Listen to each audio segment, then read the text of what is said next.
Marquand was beautiful, and everyone loved him. In high school, half of the girls had a crush on him. He was the star track athlete, got straight A's, and was both class president and prom king. As he grew older, he led a life any parent would be proud of. He went to college, became an architect, found a wife, and bought a beautiful home on the outskirts of a city. He started as an intern but quickly worked his way up in the architect firm after only a few years. Still, he wanted more.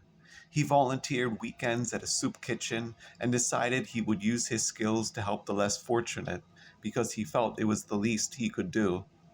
At the age of 30, he gave it all up to become mayor, and by 35, president. If Marquand wanted to do something, it always seemed to happen. Things just fell into place, like it was destiny. The universe provided. By this time, he had 3 kids and was working on his plan for the perfect city. The plans all seemed, well, perfect. Everyone loved them, except John Magner. John was Marquand's childhood neighbor. Whereas Marquand was loved by all, John was shunned. Where Marquand succeeded at all sports, John failed. Things just never fell into place for John, and he was often forgotten in team sports. When John wondered why he was shunned, why he never succeeded, people would laugh and say something like, "You just need to try harder." Even his family told him he should be more like Marquand.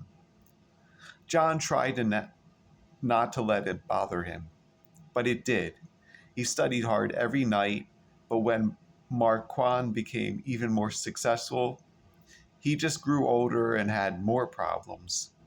He often seemed to be in the wrong place at the wrong time. Like in his first job, he was accused of stealing and fired, even though everyone there knew it was Brian Jones who stole.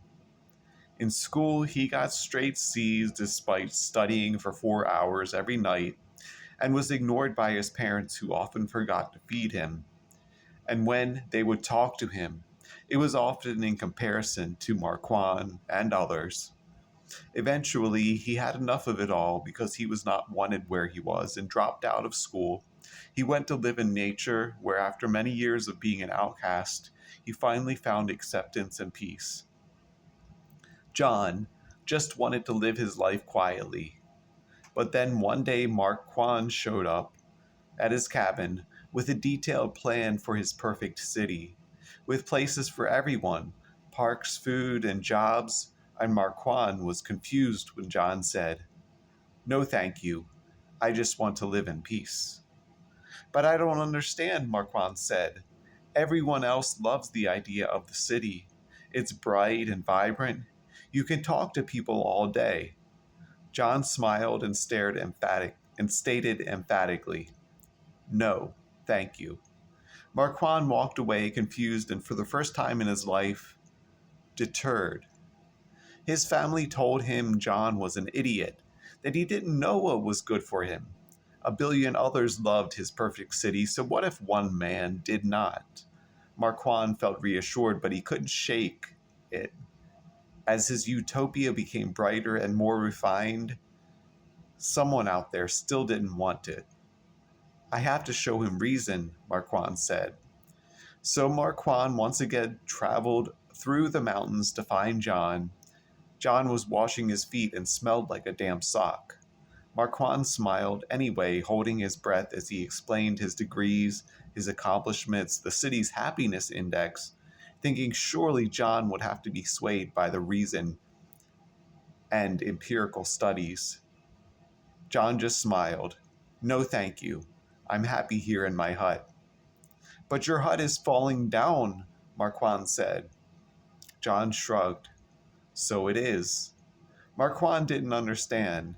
By all measures, he knew John's life was subpar. Maybe he could force John to come, someone suggested. His life would surely improve, and you could force him to love the city. "No," Marquand said. "That's not the way." A year passed. The city's progress began to stall because Marquand couldn't think, couldn't move forward. He stayed in bed for days. We have to fix this, his wife said. But he doesn't want to come, Marquand replied. Forget John, she said. Enjoy your life here. Work on your project. Marquand knew she was right.